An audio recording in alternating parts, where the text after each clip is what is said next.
In today's show, we've got news about more dining options happening at Walt Disney World coming open. Hong Kong Disney unveils its brand new castle. And I can't believe I'm about to say this, but park hopping is returning to Walt Disney World with headline news, trivia, and so much more, all happening in today's Disney Parks podcast. Welcome to the Disney Parks Podcast with your hosts, Tony Caselnova from DisneyByTheNumbers.com and Parkhopper John from WDWParkhoppers.com. Keep your hands, arms, feet, and legs inside the podcast at all times and get ready for the Disney Parks Podcast. All right, everybody, welcome to the show. So glad that you are here. As we're recording this, it's Thanksgiving week, so we hope that you have a wonderful holiday season. I hope that COVID restrictions aren't keeping you and your family from getting together, but if there's some kind of hitch in that, we feel for you. Just know that we're very grateful for you, and we hope that you have an amazing holiday, and don't go crazy with all the Black Friday stuff, okay, kids? You know. I think Black Friday started 3 weeks ago. I know it did. I know. So I still think it's going to get vicious anyway. But hey, before we get into the show, I wanted to let you guys know about our good friends over at Destinations Travel. It doesn't matter what type of vacation you're planning. I know that there's not a lot of travel going on right now, but there's still a lot of travel opportunities that you could take now as well as plan for in the future. We want to let you know that if you're going to do any type of planning, Destinations to Travel is definitely the first choice that you should make. Why? Because they are super knowledgeable. They will be there when you need them. They will give you all the assistance that you need, and it does not cost you a penny. And the question that I have for you is, what price can you put on peace of mind? That's the thing. When you go out on a vacation, if you booked it all yourself, it's all on you. Versus when you talk to our good friends over at Destinations Travel, you are having them work on your behalf, and you don't have to stress anything. If something, God forbid, goes wrong, all you have to do is call your travel planner, and they will make it right. So you definitely want to go to DisneyParksPodcast.com/D, the number 2 travel, for our good friends at Destinations to Travel, and ask them about the amazing opportunities that Disney's putting out there. I mean, they've got several opportunities to save money and visit Walt Disney World, like the Magic is Here, the Play, Stay, and Save. You can save up to 35% for most days from January all the way through April. The Magic is Here room offer, Florida resident offers, and ask about the 2021 Walt Disney World packages. I will say that I've heard rumors that October 1st is pretty much booked all over the Walt Disney World Resort. So that's going to be a fun day to be around the parks. But hey, go check them out. DisneyParksPodcast.com/D, the number 2 travel, for our friends at Destinations of Travel. And Tony and I had the opportunity to spend some time over at the Riviera Resort, right? Correct. An amazing resort. Amazing place. It's Destination to Travel gave I stayed 2 nights at Disney Riviera, and you're going Boulder Creek and Poly. Boulder Ridge, yeah. So it was a 1-bedroom I'm gonna say premier view, because I faced the Skyliner, Caribbean Beach, and the pools. So I wasn't facing the parking lot or a dumpster. It was a really spectacular view. So it's a 1-bedroom, has a king-size bed, master bath, jetted tub, big shower with a rain head and a handheld and a little seat. It had a full-on kitchen. So, 4-burner stove, oven, full-size refrigerator, pots, pans, dishes, all those kind of things that you would get with a DVC. So it was really great. The only weird thing is the bathroom. The master bath is shared with the other occupants of the room. So it wasn't like you had your own bath and then there was a half bath for everybody else. I think that's the way it is in Bay Lake, if I remember correctly. It is. So that was not the case here. The master bath is shared with all the other occupants. There was the Murphy bed that pulled down, which was a full size, and you slept on that, Yeah. correct? Yep. Yeah, it was comfortable Comfort. ish. Yeah, yeah, Yeah, it's a Murphy bed. yeah. The Murphy bed, and then James James slept in the in the trundle bed, which is the little pull down from the TV compartment. Yeah. And I think he was okay with it, but he said he hit his head waking up in the morning. Yeah, that's a great space for a smaller person, Not an because an adult. adult, if you're tossing and turning, I mean, I heard head hits, I heard elbow hits, a lot of language in the middle of the night. Uh, but I woke up before him, and I was Yeah. like, "Hey, man, get into this bed and just stretch out." And he's like, "No, I'm good." I'm like, Yeah. "I don't have cooties," but it was a gorgeous Yeah. room, and the view was incredible. Yeah. And it was great. And the Topolino's Terrace Yeah. We were able completely to sneak in redeemed there. itself. Yeah, totally redeemed itself from my first dinner visit. It was amazing. Yeah. It was like Ravello level amazing. Yeah. My appetizers were better than my entree. I mean, the entree was okay. It was good. I'm not gonna say it was bad, but my appetizers were really good. I had the fresh ricotta, and I had the escargot. I did a little France and a little Italy, Right. because that's the theme. It's the Riviera. The other thing too, on Friday before we left, is I did a little DVC tour. I always like to see what they're doing, with the resort. So they started us with, if you've ever heard of micro apartments, I would call the studio at the Riviera a micro apartment. Okay, it is no bigger than a walk-in closet. Right. And this is no lie. I have some pictures on the Riviera, on my Riviera group on Facebook. Okay, you walk in the room. There's a couch, which is the Murphy bed, a TV on the wall, a shower, and commode and all that. And in there is also a very small closet. And that is it. That's your room. You have a window and an escape hatch, and that is it. It is tiny. The next level up from that is what they call a deluxe studio. So you have a queen size bed, the Murphy bed, the trundle, and a little kitchenette. So a small refrigerator and microwave. Then there's the one bedroom, which I was in, and there's a one bedroom lock off, all those kind of variations. And then we went to the Grand Villa, which was pretty nice. As far as Grand Villas go, it was great. It had a beautiful view, much like mine. And they're all at the far end of the building, too. But they all had a really nice view. I'm not going to lie. I guess, the woman had told us that the Grand Floridian is the largest 3-bedroom at 2,700 square feet. So if you're looking for big rooms, that's the thing. And I said to her, I said, it's interesting. I said, none of the Grand Villas don't connect to any other rooms. They're their own.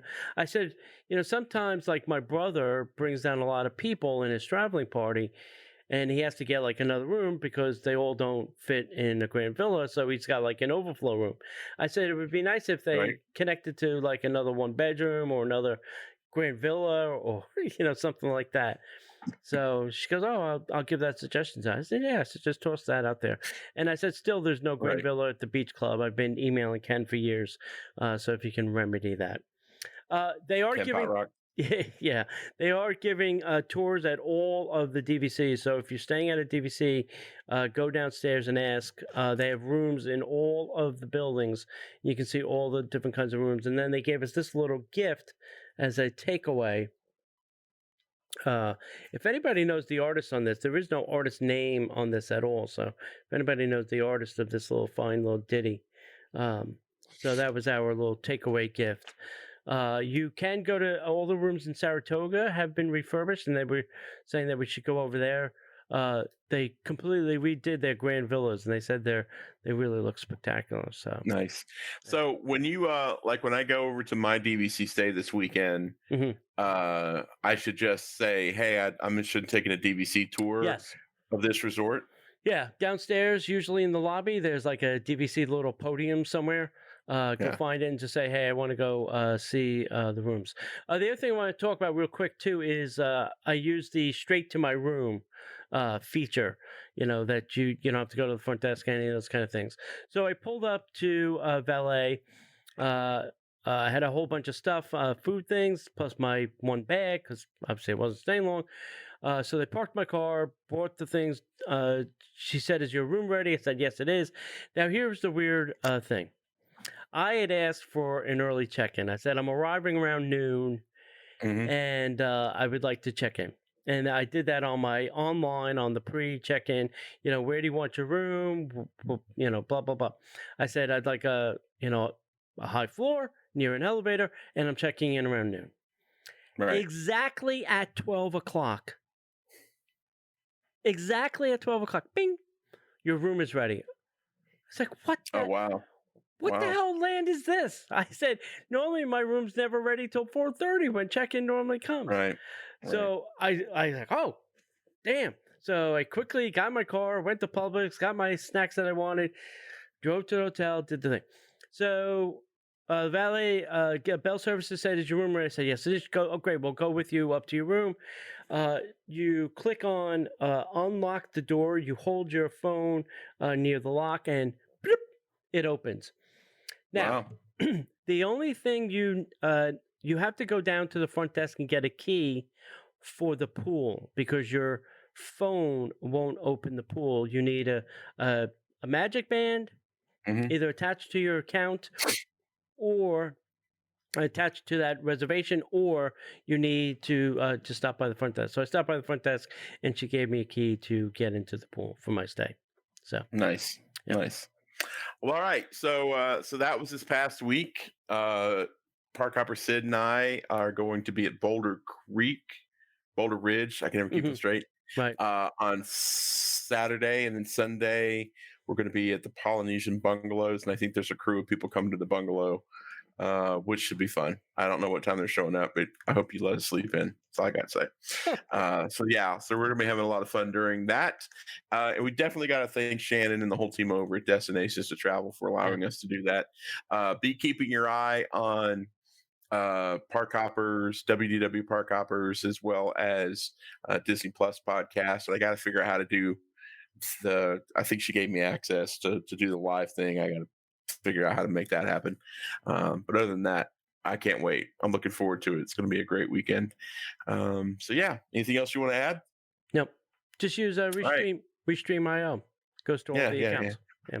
You got it all set up? We're doing it now. Yeah, we'll talk later. All right, guys. Well, there's nothing else that we could do but get into the news. And now, Disney Parks Podcast News. Well, guests planning to shrink down to the size of a toy in Toy Story Land at Disney's Hollywood Studios are sure to work up a human-sized appetite exploring Andy's backyard. And beginning on November 25th, Woody's Lunchbox will be the perfect place to lasso that hunger with classic American fare, old-fashioned soda floats, and other Toy Story-themed specialties. Over in the Magic Kingdom Park, and just in time for the holidays, two restaurants will once again offer great food and stunning views of the holiday decor, Cinderella Castle and Main Street USA, because on December 13th, the Crystal Palace will reopen stores, and while our friends in the 100-Acre Woods are taking a break from greeting guests in person, the restaurant will be offering a family-style dining experience. There will be new individually plated entrees, including crispy fried chicken with honey pot drizzle, fire roasted prime rib, fried cauliflower, and more. I haven't had dinner yet, so I'm already starting to growl. And then just a few days later, on December 17th, Tomorrowland Terrace will also reopen, featuring a new quick service menu of seafood favorites, including lobster rolls and fried shrimp. Wow. So I will gone is tell the noodle station. I will tell you, don't eat the lobster roll there. I had a horrible experience with a lobster roll and bathrooms. Oh, yikes. So don't eat the lobster roll.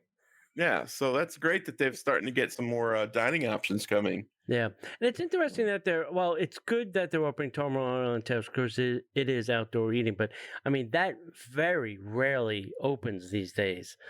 Yeah. So, I mean, that usually only opens when the park is at screaming capacity. And I'm not saying the Right. park is going to be at screaming capacity. I just think they're trying to utilize the outside dining as a Right. place for people to eat. Right. All right, next up, Hong Kong Disneyland now unveiled the first of its kind castle of the magical dreams. Magical. Magical dreams. As Hong Kong Disneyland kicks off its 15th anniversary celebration, it unveiled the spectacular transformation of Sleeping Beauty's castle into the dazzling castle of magical dreams. Inspired by 13 stories of beloved Disney princesses and queens, the castle of magical dreams offers something special for everyone. For every guest, with its many towers and spires, embracing iconic patterns, textures, colors, and unique to each heroine's story. This is the first time at any Disney theme park that a castle has shifted from being a representation of only one princess to featuring multiple heroines, highlighting the diversity of the unique characters and their stories. What's the over and under of them doing this on other castles now? Well, once you say the word diversity, I'm sure that like it's a possibility. Makes sense. Well, I'm down with it. It's the Why fifth key. not? It's the fifth key. With heroines hailing from all over the world, this castle serves as the mosaic of different cultures with architectural inspirations from Europe, China, and even Southeast Asia. While guests will not see a complete depiction of a princess or a queen image, interpretations of each can be found in various architectural elements. Nice. Now, you'll have to look closely at the lofty towers. You might spot Snow White's apple, Abu, or Mushu, or Merida's bow and arrow. Additionally, murals depicting each princess and queen pursuing their passions can be found around the area, each reflecting a deep research on the time and periods that the heroines hail from. For example, Cinderella can be seen taking a hot air balloon ride over the kingdom. Was that a thing? I don't know. I don't remember it from a movie. Aurora is dabbling in falconry, and Ariel is braving the seas on a sailboat to visit her underwater family. Why? Isn't she a mermaid? Can't she swim? Yeah. Can she swim faster than that boat can sail? Okay. As part of the castle's magical transformation, the resort's invited guests, cast members, community, partners, Disney friends, including Mickey Mouse, to share their own dreams and wishes on magical dream cards. These cards were collected in a treasure chest and lifted to the top of the tallest tower in the castle, ensuring that the heart of the resort will always be filled with hopes and dreams. Oh. As a tribute to the original Sleeping Beauty castle, flora, fauna, and Merryweather can now be seen spreading fairy dust across the castle's breezeway, castle lighting into the chandeliers and leading the way to the new rotunda, 9,000 points of dancing lights. I saw some pictures and video, and it looks spectacular. I'm not going to lie. It does. Yeah. I mean, they certainly made it a lot bigger than it was. Yeah. it's a tremendous feat, and Yeah. I'm glad that they did it. I'm interested to see if they do it in other theme parks. Mm. Uh, so, question for you: which Disney theme park do you think would get the first castle transformation? What will we get the next castle transformation? uh, I would think it would be Tokyo. Would probably be next. Probably because they can afford it. They can afford it and they don't care. Money's no problem over there. And possibly Paris. Shanghai, probably not so much because they kind of did this a little bit ish. Yeah, Not to this scale in this detail, but they built a huge monstrosity. yeah, Could they incorporate other princesses? It's supposed to be the princess's home, not a single princess either. So I don't think right. Shanghai. It would be a very hard sell at Disneyland or Disney World. I think they would get a lot of pushback on I think, what the hell are you talking about? but I think Disneyland could benefit from it because their castle is teeny tiny. Sorry, no offense, guys. It is small. I mean, the first time you see it, you go, Where the hell's the castle? where's the castle? I remember standing on the end of Main Street the very first time I ever walked in Disneyland. And I was like, okay, this is it. And I turned and looked down Main Street USA and I went, oh my God, it is down there. Oh my God. Oh my God. Yeah. I mean, it really was shocking to me how Yeah. small it was. First, it's how short Main Street is, that it only takes you 3 steps to get to the end. And then when you get to the end, you go, oh, that's a little bit small. Yeah. And then how weird it is that there's like a astro orbiter right there. Yeah. And it's just anyway. Now I'm not knocking Disneyland. I love it, but Yeah. it is weird. Hey Tony, Yeah. on your bingo cards, did you ever think that park hopping would return to Walt Disney World before summer of 2021? I was thinking more like 2022. That's kind of where my head was at. As the phased reopening of Walt Disney World Resort continues, there's another exciting milestone that many fans and guests have been looking forward to: the return of park hopping. So, starting January 1st of 2021, guests who purchase a ticket or annual pass with park hopping benefits will be able to visit more than one park per day, with some new modifications as part of the ongoing focus on health and safety. With the updated park hopper experience, guests will make a Disney park reservation for the first park they plan to visit and enter that first park prior to visiting another. At this time, a park reservation is not required after the first park. However, reservation requirements are subject to change. Additionally, Disney will set specific park hopping hours during which this option will be available. Park hopper hours will start at 2 p.m. each day and end at the park's scheduled close time. Guests will soon be able to check DisneyWorld.com/park hours and the My Disney Experience app for the most up to date park hours available, as they could start earlier at a later date, depending on the day and the park. So these modifications are designed to help Disney continue managing attendance in a way that fosters physical distancing. Additionally, other enhanced health and safety features will remain in effect, including face coverings required for all guests ages 2 and up.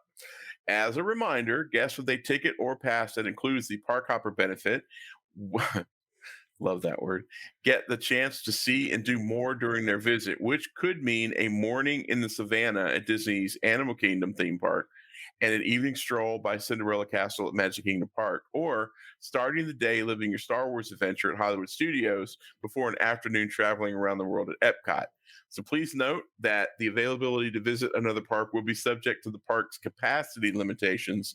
If you have any questions, you can always check out Disney's Know Before You Go page on DisneyWorld.com. You can contact your travel planner. This is interesting. Yeah.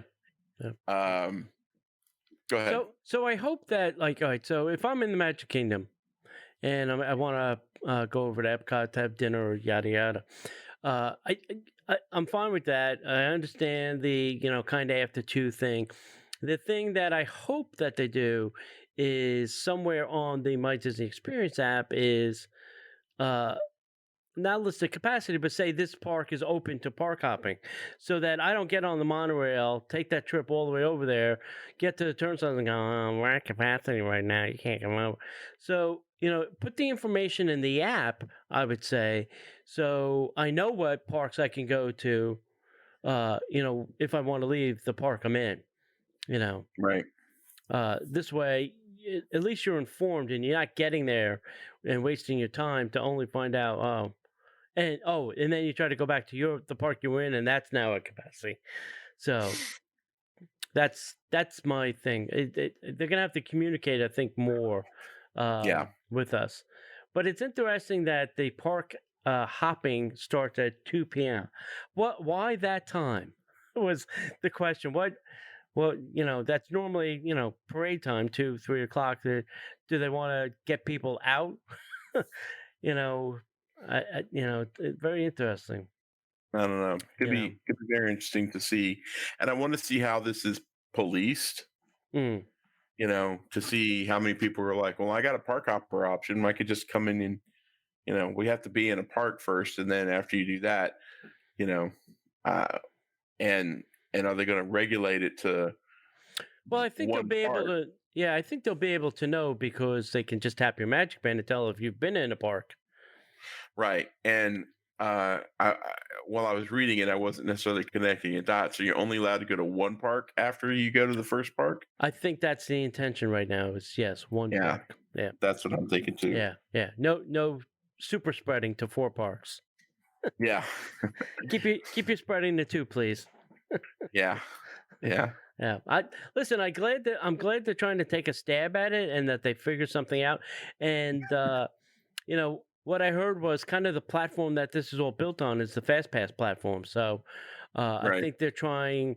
I think between now and the end of the year, I mean, they made this announcement but they're going to figure out all the kinks and bugs and all the other whatnots to go with that.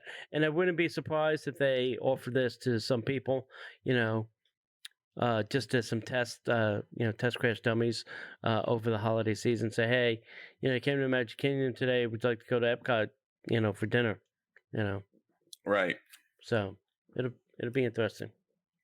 Yeah, we'll see. Baby steps, my friends. Baby steps. Mm-hmm. All right.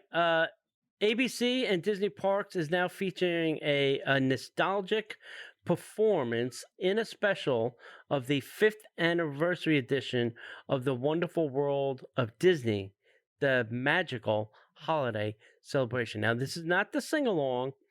This is their holiday This is not the Christmas Day parade show. This is the holiday celebration show.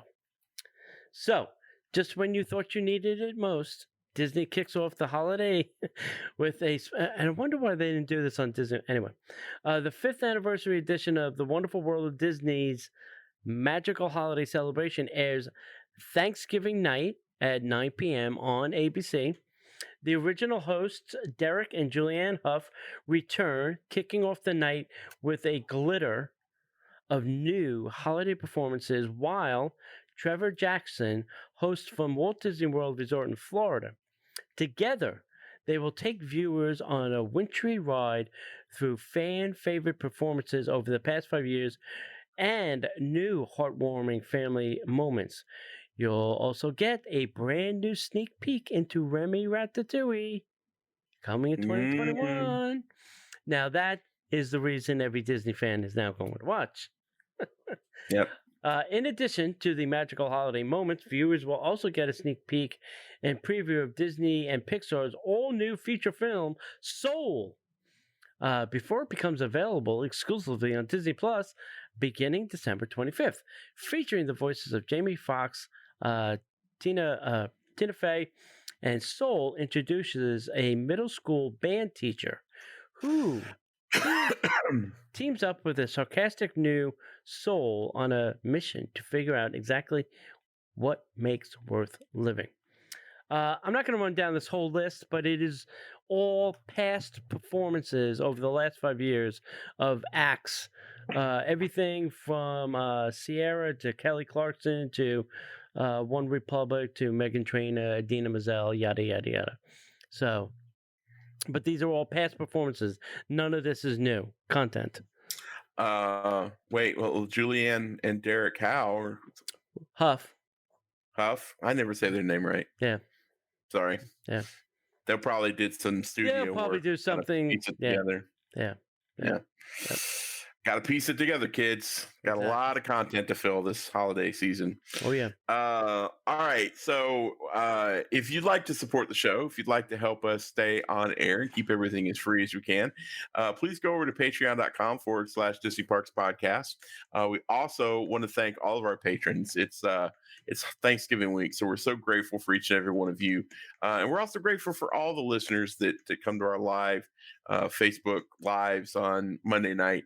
But if you're interested in getting a little bit more content from us, there's levels of patronage that you can sign up for very like $5 a month. You get 2 extra shows. For an additional $5, so making it $10 a month, you get the brand new Disney Plus podcast. It's been very well received. And if you'd like to get more content from us and get killer Disney by the Numbers t-shirts delivered directly to your door, there's a level that you can do that as well. So please go over to patreon.com/Disney Parks Podcast and sign up to support us today. And there's a couple different things going on. If you wanted to pay annually, you'll save 10%. And if you're at one level and you'd like to level up, we have a great offer for you. You can get a custom embroidered Pixar hat, or if you already have a hat, we'll figure something awesome out to send you. And other than that, yeah, go over to patreon.com/Disney Parks Podcast. Or sign up, and we'll also send you a hat in addition Oh. to the normal benefits. There you go. Yep. There you go. Yeah. All right. Last week's trivia question was this, Mr. Donahue. Yep. What was the name of Marlin's wife in the movie Finding Nemo? The answer is Coral. Correct. Thank you. Correctamundo. Vicky P won, and Vicky, it will be in the mail this week. All right. This week's trivia question is Mike Wazowski in Monsters, Inc. makes up a fake musical to cover up the fact that he and Sully are in the possession of Boo. They end up actually performing this musical during the movie credits in Monsters, Inc. What was the title of this said musical song? That is a deep cut, boys and girls. That's deep, baby. You're going to have to whip out your Disney Plus and... if you think you know the answer to that very difficult question, send that to DisneyParksPodcast.com. So we're looking for the name of the musical song that Mike and Sully sing in the end credits of Monsters, Inc. Send it to DisneyParksPodcast@gmail.com. Also, if you are a Disney creator, meaning you create something, I don't know what it is, ears, shirts, pins, buttons, stickers, coasters, tie-dye shirts, whatever it is, or you know somebody that does such things, have them contact us at Disney Parks Podcast. We'd like to feature them here on the show. We'd like to feature as many small Disney Etsy people, creatives, as we possibly can between now and Christmas to help them out as much as possible. Right. Excellent. Yep. All right. Well, so there's a new virtual reality adventure called Star Wars Tales from the Galaxy's Edge now available. If you've ever wanted to explore the planet of Batuu beyond what you've seen at the Galaxy's Edge in one of the theme parks, well, now you can. ILM X Lab, Lucasfilm's award-winning immersive entertainment studios, just released the latest virtual reality adventure, Star Wars Tales from the Galaxy's Edge. The new experience, created in collaboration with Oculus Studios, is now available on the Oculus Quest platform. Star Wars Tales from the Galaxy's Edge takes place on the outskirts of the Black Spire outpost on the planet of Batuu, as depicted in Star Wars Galaxy's Edge. Godoy. The immersive epic lands at Disneyland Resort in California and Walt Disney World Resort in Florida. Players take on the role of a droid repair technician operating near Batu, but when a group of Guavian Death Guard pirates attack, they'll be forced to jettison the ship's mysterious cargo and head for the escape pods. After crashing on the planet, players will discover never before revealed areas of Batu and discover that anyone in the galaxy can be a hero. During their adventure, players will meet unforgettable new characters like Cecil Slack. Cecil Slack, yeah, a boisterous Azamel bartender, and the nefarious Guavian death gang cell leader Tara Ration. They will also adventure alongside classic characters like R2D2 and C3PO, and the owner of Black Spire Outpost Droid Depot, Mubo. Keep up, kids. Tales for the Galaxy's Edge also features Temple of Darkness, and an anthological VR story set hundreds of years before the events of Star Wars: The Phantom Menace. Thanks to Cecil Slack's storytelling skills, players will step into the role of Jedi Padawan Adi Sunzi and will work alongside Jedi Master Yoda to confront the darkness that now lurks within a Jedi temple and within herself. So you can visit them at ilmxlab.com. I am not a VR person. Are you? I have no intent or want or need. I want to get into some gaming, but to be honest with you, I have so little free time right now. I could not imagine spending more time sitting in a chair playing video games. Yeah. Well, you know, it's not a lot of sitting from what I see. It's a lot of standing. Like I saw this one guy doing this thing. It's almost like you had to cook, right? But to do the controllers, like one thing was the pan, one thing was the span. It was very complex. I'm like, I don't think my motor skills are that great at my age to be pulling that off. Maybe a lightsaber thing. Maybe that's just a But other things that are detailed in this VR world, right? I don't think I have the motor skills anymore. It's the same. I'm an old man. It was recently announced as part of the D23 Fantastic World celebration that the barges for Harmonious are not really. They don't get stored during the day. They're going to stay in the lagoon all day, and they will be fountains. So as part of this announcement, Imagineer Zach Ridley revealed more details about Harmonious, the new fireworks spectacular coming in 2021. And I think we're going to see sneak peeks of this over the holiday. I have a feeling. So last week, Zach shared an image of the circular set piece from the show Harmonious, giving us a look at just how large the center ring. I think it's 6 stories, if I'm not mistaken. Yep, it's 6 stories. That's what this says here too, so that's good. The show will have 5 gigantic platforms that will be positioned like a compass around the World Showcase Lagoon. The largest lagoon in any Disney theme park, Zach says. And then the platforms are headed out to the lagoon to begin testing very soon. So I think the only thing that will come out at night are the LED barges. I think the fountain ones will stay, and then just the things that will come out probably be kept in the back, covered and protected, since they stuff that's got boomy stuff on it. Probably, they will be kept back there. In the new artist concepts, you can see these platforms that will provide an ambient new look during the daytime, as well as become fountains out at the lagoon. Of course, the real magic will happen at night when they come alive. That's awesome. Yeah, I think it is awesome, and I applaud it because God knows that water probably needs to be circulated with some air to keep the green tinge off it a little bit. So now that they're aerating it, we may get clearer water in the lagoon.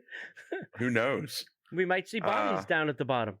I'm sure the first few months they're going to have to be cleaning out those filters a lot. Oh, sucking in all the Uh, uh, lagoon scum. Oh, yeah. but that the other question I had was, since these barges are going, will they still run in 2029? Will they still run the watercraft on the sides of these two? Sure, probably. Yeah, without getting the watercraft wet, because these look like they're pretty big. Probably not. Yeah, Maybe those days are over. yeah, maybe. Maybe. All right. Well, some good news coming out of Disneyland is the partner statue's been restored for Mickey Mouse's birthday. To commemorate Mickey's birthday on November 18th, a special surprise was revealed at Disneyland. The restoration of the partner statue in front of Sleeping Beauty Castle has been restored to its original grandeur. The statue, created by Disney sculptor Blaine Gibson, features Walt Disney and Mickey Mouse.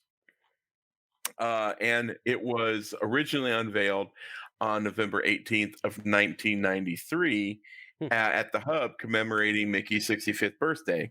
But as those of you who understand what science is, as time passes, bronze oxidizes and becomes what's called patina. And it's covered with an acrylic polymer and wax. And the partner statue requires a little bit more intensive restoration process than just cleaning it and polishing it. So, over the span of 4 days, an artisan utilized a process using crushed walnut shells to gently strip the figure down to the bare bronze. After cleaning, various chemicals were applied and heated with a blowtorch to create a reaction and fuse with the bronze. The feature was then coated in a polymer to protect the patina, followed by a thin layer of wax. Now you know why you can't go up and put your hands on the partner statue. Guests visiting Buena Vista Street as part of the extension of the downtown Disney District will have a chance to see the storyteller statue, which has also been restored, but it's not that old. Yeah. Interesting. Crushed walnuts. Who knew, right? Yeah. What's in walnuts that makes it a bronze cleaning agent? I don't know. Scientists? And who was the first person to figure that out? Yeah. Who was rubbing their bronze with crushed walnuts? Hey, So honey, look at this. These walnuts clean bronze. So we need something that'll clean this bronze. And then right about that time, the guy walks in and goes, "Have you seen him?"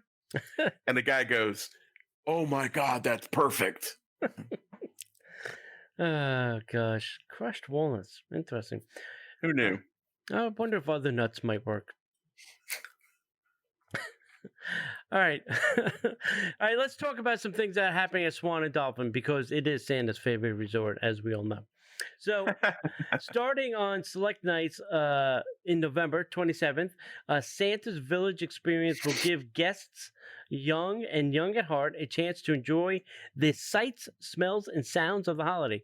Elves will host socially distant reindeer games, and adults can enjoy specialty drinks from Santa's hometown in the hotel's restaurant. Take part in holiday cookie decorating and meet and take socially distant photos of Santa.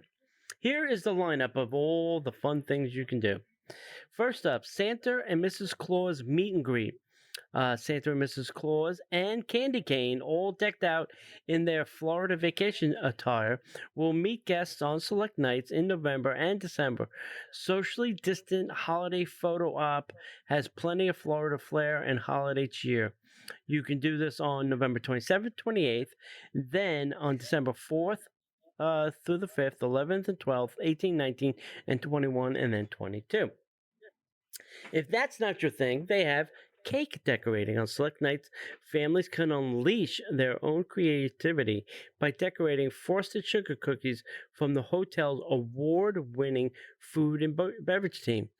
The experience will be arranged with special health protocols in place, probably not sharing cookies and decorating and all that kind of stuff.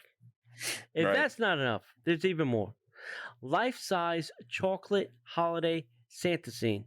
Constructed entirely of chocolate, this life-size sculpture weighs approximately 2,000 pounds. It's created Wow. by a two-time world pastry champion and the resort's executive pastry chef, Laurent Borland. This sculpture will be showcased in the Swan Hotel. It features a chocolate Santa sitting in his chair, 7-foot tall, 400-pound chocolate nutcracker, chocolate fireplace, chocolate Christmas tree, and a chocolate toy train.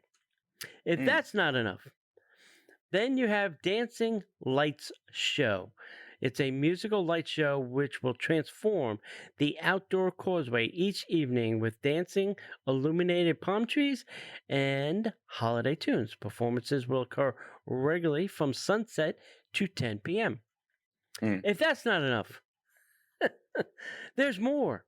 The magic keys for Santa on Christmas Eve. On Christmas Eve, if you're actually at the Swan and Dolphin, which would be weird, children can hang a magic key on the hotel room door.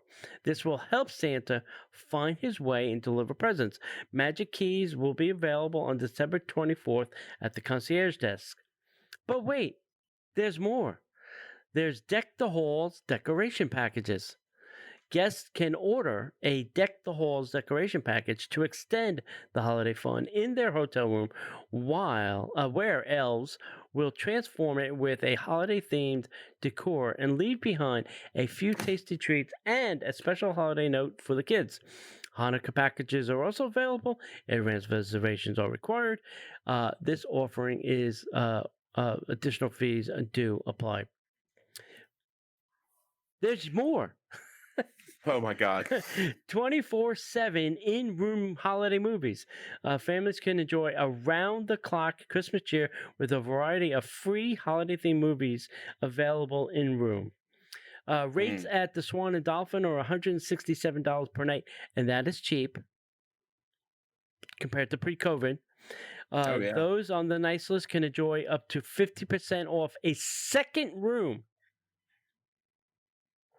50% off a second room with the code SANTA. Santa. You can visit the website at santasfavoriteresort.com or call 1-800-227-1500, or I would tell you to call our partners at Destination to Travel to book your reservation. Absolutely. Yeah. Absolutely. That's a lot of stuff. And I will tell you, too, the Gaylord Palms is doing favorite Christmas movies. Elf, National Lampoon, Polar Express. I'm missing something. Oh, the Year Without Santa Claus. Yeah. So it's not ice. Don't get excited. Yeah, it's not ice, but it's something that you can do. So if you get tired of the stuff over there, you can go over to Gaylord and enjoy this. Yeah. Well, you better make reservations and you better call and make sure, because it ain't like a show up and let's go through it. Yeah. Trust me, we found that out the hard way. Yeah. You can't walk up and get tickets. You have to buy them online. They're not selling tickets at the resort, and if you don't have it, you don't get in. That's right. Sid and I found that out the hard way, and she works there. Shame on you. So the Magic Kingdom Christmas Cavalcade has some schedules that Disney's released. It's officially Christmas now at the Walt Disney World, and Disney kicked that off with the Christmas Cavalcades. The Cavalcades put a festival spin on the not a parade concept that Disney has implemented to present crowding. Unlike the Halloween Cavalcade schedules, which offered many more off days, guests will get to experience a lot more of the Christmas cheer, with only Goofy taking some time off. So here are the Magic Kingdom Christmas Cavalcade schedules. Goofy's Scrumptious Cavalcade runs Thursday through Monday, with Tuesday and Wednesdays as off days. Apparently, he's got a better union than Mickey. Apparently, Mickey's Holiday Cavalcade runs 7 days a week. Santa's Christmas Cavalcade runs 7 days a week. The Holiday Trolley runs 7 days a week. And the Main Street Philharmagic performs 7 days a week. So, I wonder how Goofy got his 2 days off. 2 days off. I'm telling you, he's got a better union rep. I'm in the union. I'm a union man. I got seniority over there. The That's Mission. right. Knowing him. Gosh, I got a better Gosh. rap. All right. Talk about Disneyland Paris. They are unveiling their first look inside their new hotel, which is called New York: The Art of Marvel. Um, very interesting. The naming on this one.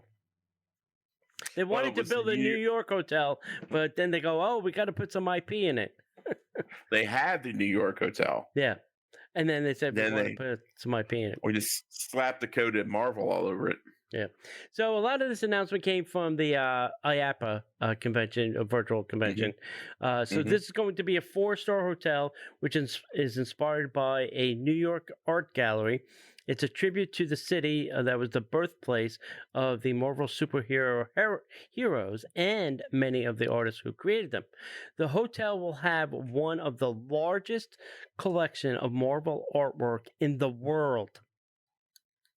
Wow. In the world. That's in the world. The world. In Paris. Yeah. Well, they got the Louvre, right? That's the largest collection of art in the world, so might as well throw some Marvel art on top of it. We'll have more than 300 items on display, including exclusive and never-before-seen pieces. In collaboration with more than 95 artists from Marvel Comics, Marvel Studio, Disney's Hotel, New York, the Art of Marvel will offer contemporary comfort and personalized services while celebrating New York's culture and vibrant energy. Development and refurbishment work for other projects at the resort also include the Avengers Campus and the Cars Route 66 road trip, a fully reimagined attraction, both part of the transformation of the Walt Disney Studio Park. Additionally, Disneyland's Paris transformation of the guest experience continues with new digital features and enhancements being rolled out in the Disneyland Paris app. One of the latest features includes a new online hotel check-in service that will accelerate the time guests spend at the front desk during their check-in, allowing them to get to the magic faster. So they're just doing what we're doing here. Other enhancements include a recent launch of a standby pass, which I think we're all going to get. This is a complimentary service which enables guests to book a time slot to enter the physical queue line of an attraction via the app and return to the queue line at the designated time during certain periods of the day, and a dining reservation service as well. So they're getting this new fast pass standby line queue thing, which I think we're all going to see. So yeah, I think this will be good. it's interesting. The pictures coming out of the New York, the Art of Marvel hotel look pretty amazing. The main shot that I saw was like, I'm like, I've been there. The bar is right over there. The check-in and the gift shop is right over there. I was like, oh, that's pretty cool. Yeah. And this was the hotel you stayed at, right? When you were there? No. Actually, it's the hotel that we usually would go to that bar because it had a better selection of wine. Because I was with Rick and we were drinking wine. This is before we got to Ireland and actually murdered our livers, but that's a whole other story for another day. But we actually stayed at I can't remember what they called it, but it was kind of like the cross between the yacht club and the American Pavilion. I swear to God, it was just like that. Anywho, moving on. Shanghai Disney Resort and Energy Monster enter a multi-year resort alliance. Shanghai Disney Resort and Energy Monster, which is one of China's leading power bank rental service providers, announced that the two companies have entered into a multi-year resort alliance, including Energy Monster as the first and exclusive official power bank rental services sponsor of Shanghai Disney Resort. Under the new alliance, Energy Monster power bank rental stations themed to different resort experiences will be found at multiple locations across the resort, immersing guests in everlasting magic and happiness. Energy Monster will install more than 10, count them, 10 power bank rental stations across the resort, including the theme park, Shanghai Disneyland, and the resort's themed hotels. Rental stations are in easy to find locations with simple and user friendly instructions available on the stations themselves, allowing guests to take full advantage of the digital services provided by the resort during their visit. These stations are designed to adapt and be a part of the unique themes to each location, including Barbossa's Bounty in Treasure Cove, Pinocchio Village Kitchen in Fantasyland, and Stargazer Grill in Tomorrowland, immersing guests in authentic Disney storytelling. The new alliance will also extend the Power of Magic to users outside of Shanghai Resort. This winter, the Power of Magic campaign will bring the specially designed themed power bank rental service to more locations beyond the resort and across the country. Um, through a fun and interactive online program, participating users can win a variety of exciting prizes, including a chance to visit Shanghai Disney Resort. Is this like our, Yes. what do they call them?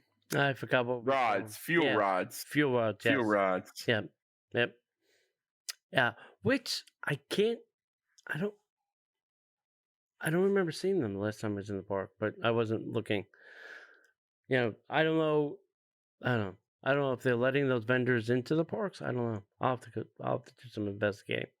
I like the whole concept, but I don't use mine anymore because I have to now pay to get a new one because I'm not part of the OG fuel rod program.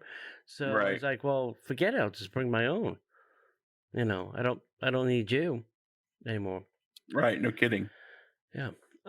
Hey, go to T Public. That is TEE public.com/stores// Disney Parks Podcast. They are having a sale. Let me just get the correct information here. Sale starts tomorrow, 11/24. All shirts are $13, and then everything else in the shop is 35% off. So if you're looking for some goodies from our shop, which is at tpub.com/stores/ Disney Parks podcast, you can go get something. Now, if you buy the masks, most of that goes to charity. So you can go do that. Nice. All right, John, are you ready? Yep. How